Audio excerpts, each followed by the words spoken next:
Hello everyone. So I'm back with a video that is not about Josh from the Dad Challenge podcast.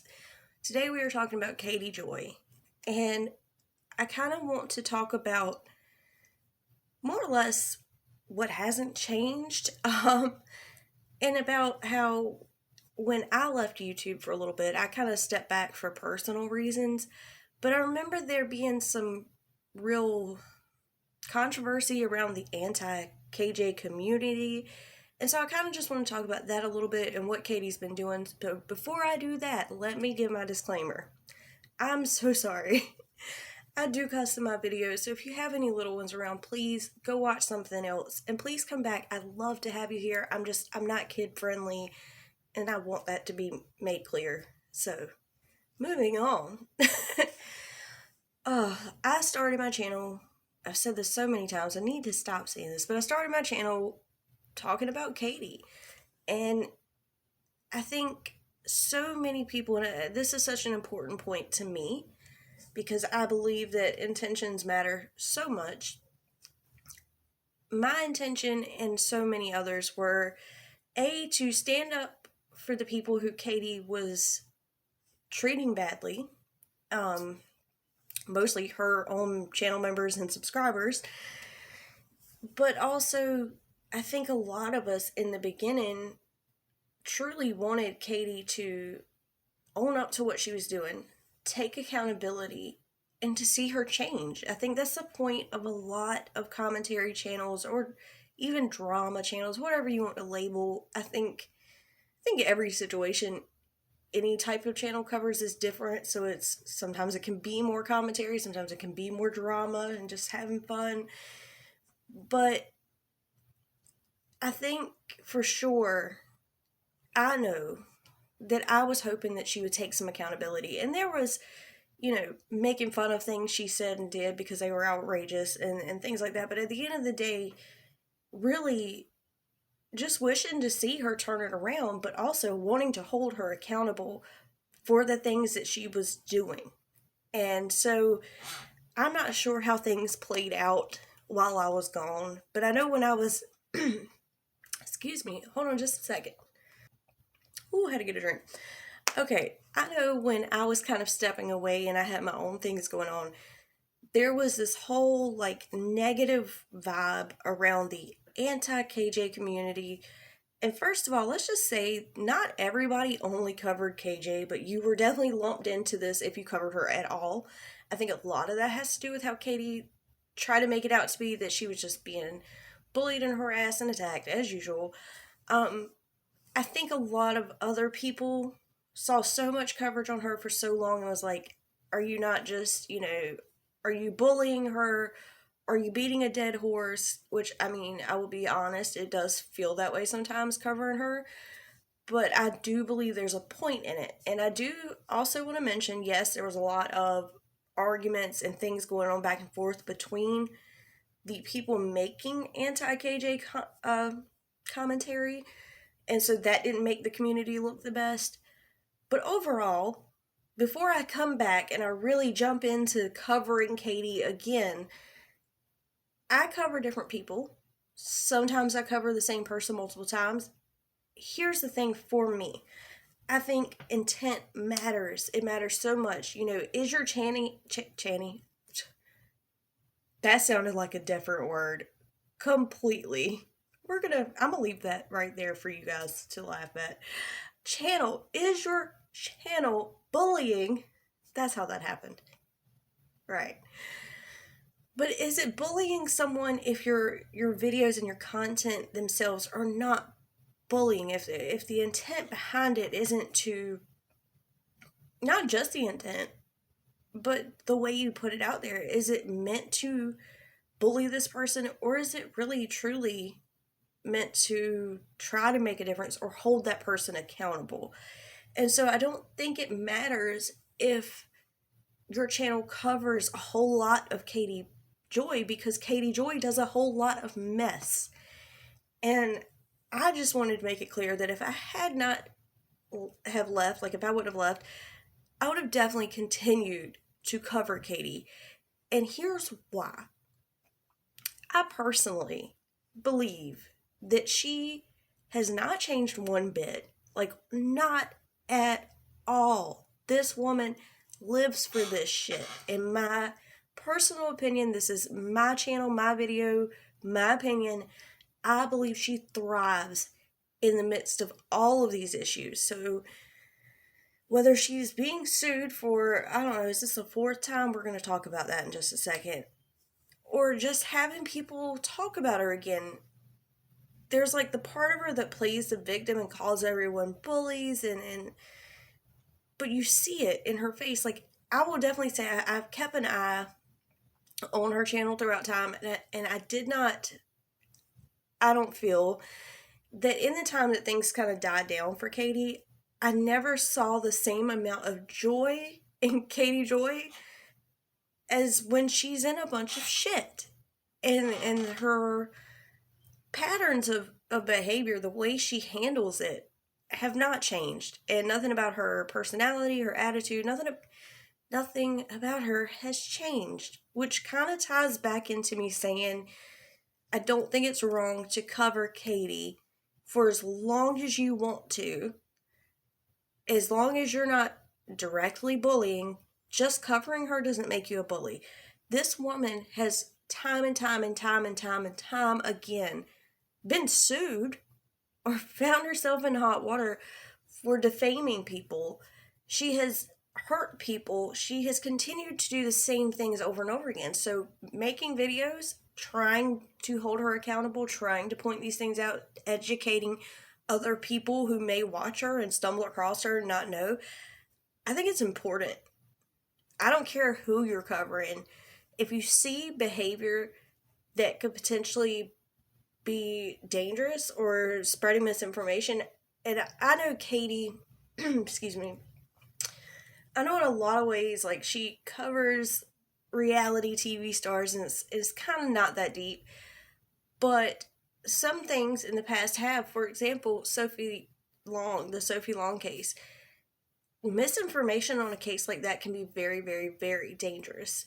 And the way she handled it was disgusting.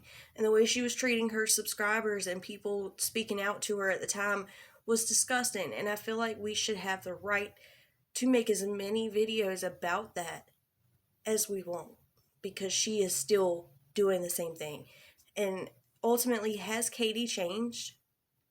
Not at all. Not at all. So if you don't know, and I'm not going to get into any details because I will be 100% raw, honest, real with you. I have no idea what's going on. I don't know who this person is that's suing her. I know there's something to do with some dancers, because I was watching some videos of her talking. Here's the thing. Before I get into all that, before I dive into the bullshit that is Katy being sued again, I just wanted to come on here and talk about the fact that just her patterns have not changed.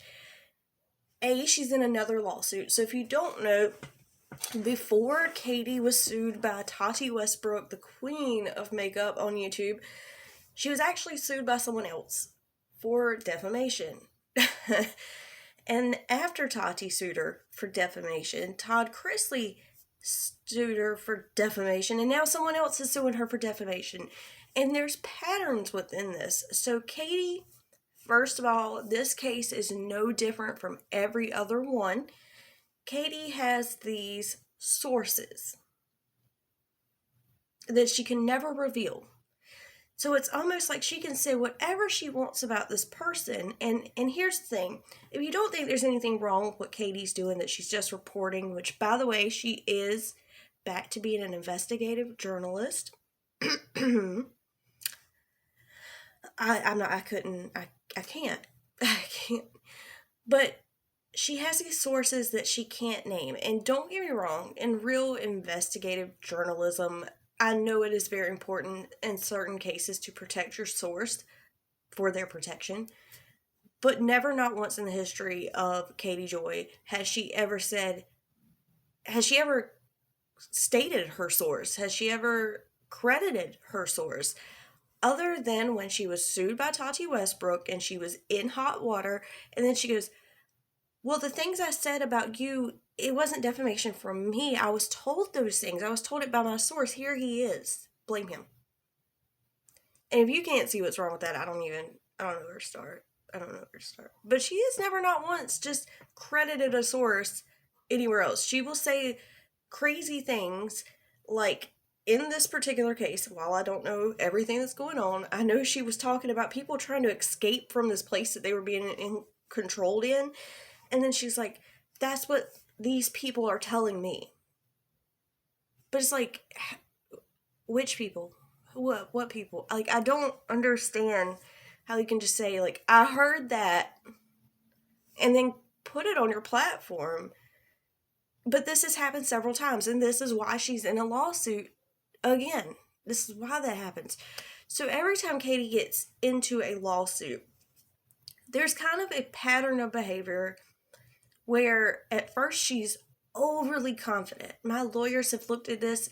They're just trying to shut me up. There's nothing to this. And then it's all of a sudden, oh, I'm actually being sued. Now, for most of us normal people, we would be like, oh shit, I'm actually getting sued. This could affect my family, my work, my livelihood. This could affect things. Maybe I should take a step back. Maybe I should look at this a little deeper. And for Katy, that's not what happens. Katy will all of a sudden start stirring up the bullshit, more drama. So she has been calling out other YouTubers, other commentary channels, Emily Baker. The whole thing with Emily is Emily D. Baker. She is an attorney. She does coverage of different lawsuits and breaks them down. It's just legal commentary. And she did cover the Tati and Katy case. And, I think there was so much fuckery going on. And Emily made it really funny, but she did only stick to what was in the documents. And if she made fun of things, it was what Katy's lawyer was coming with. But she never, ever personally attacked Katy. But I think in Katy's eyes, she felt personally attacked because Emily wasn't on her side. And I think she felt like everyone was laughing at her. But again, there were many people in the anti-KJ community that were making videos like, Katy, please stop talking. You're making this worse. You're making this worse. And she kept doing it. That's the thing. She chooses to continue the same behavior. So once again, Emily has only made one tweet about Katy. She's not yet covered this current lawsuit. She's not getting into all that. She makes one tweet and Katy loses her absolute shit and just goes on about how Emily Baker is biased and she's always hated Katy and she's just so against her because Katy is just so bullied by everyone. I don't even know what all got said about every drama channel, but she just went back for them, which is something she did before when she was being sued, and she'll continue to do this. And the next thing that's gonna happen, and I'm just predicting this out of like what's happened in the past, and another reason why I wanted to make this video was that next Katy will say, when all these videos from commentary channels start coming out about her, that she's being bullied, that now the anti-KJ community is just creating a smear campaign against her. And I hate that so much because not once does she ever have to be accountable for what she's actually doing. And this is how she goes about it. She acts overconfident. Then she starts drama and bullshit back and forth with other creators. And then she plays the victim when people start commentating on it. And I really can't stand it. I can't. So I'm definitely going to be covering every bit of it. Possibly sometimes a little tongue-in-cheek. Why can't I talk today? Tongue-in-cheek. I'll let that one sit with you. Just laugh at me. Anyway. Oh, real quick, before I wrap this up, I also I'm not going to use this person's name.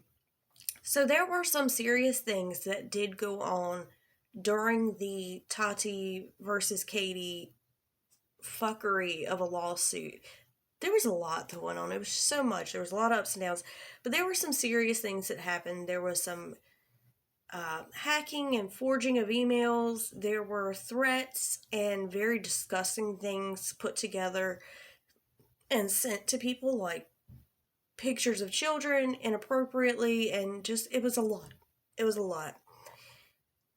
And apparently Katy has drug all this back up, brought all this back up, naming the person who was allegedly responsible for this and talking about what they did, and just, to me, it felt like Katy was almost getting online and bringing all this up and naming the person in hopes that maybe they would even do it again. As sick and twisted and disgusting as that sounds, I almost truly feel that in my gut, that she's starting the drama because of now she's in another lawsuit. She's stirring things up. She's trying to make such a mess of it. And then why would you go out of your way to bring that person into this and what they did? Why would you even mention it? Because it was so disturbing and it was so disgusting. I feel like you just wouldn't. Any normal person wouldn't. But yet she kind of talked about it at length. And it was almost like she wanted to stir that person up and drag them into it in hopes that their fuckery and their fucked up shit could possibly stir some things up in this lawsuit for her benefit. And it's a screwed up way of thinking, but I truly think that that's what's in her noggin right now, and I just wanted to mention that. Anyway, at the end of the day, has Katy Joy, without a crystal ball, changed it all? Absolutely fucking not. And because of that, and because I do believe that we should share our opinions and we should share our thoughts, and we should at least try, to educate people who are viewers of these people. And I believe that we should try to hold people accountable. I'm going to continue to cover Katy. So I don't know what the feelings about the anti-KJ community are at this point. I know what they were when I was last covering her. But I'm going to stand with what I feel is right. And I will cover Katy. I will cover the Dad Challenge podcast. I will cover whoever I see an issue with. When I see something going on, I'm going to talk about it. I don't schedule videos. I don't pick certain people to talk about or certain things all the time. Like, if I see something that I feel is deserving of a video, I make a video, and that's that. And with Katy, and when she gets into situations like this, it does tend to be back to back to back to back bullshit, and that's really on her. And I feel like a lot of people backed off feeling like she was being bullied, but let's face it, she never changed. She never changed. And it's a damn shame. Anyway, I love you guys so much. Thank you for being here. I know this was a bit long. Thank you for being on this ride with me, and I hope you enjoy the next probably several videos it's going to take to cover everything Katy will do, because she does tend to, like, you make a video and then by the time you get that video posted, she's done something else. So if you're down for the ride with me, thank you. I appreciate it. I love you guys, and I'll see you in the next one. Bye.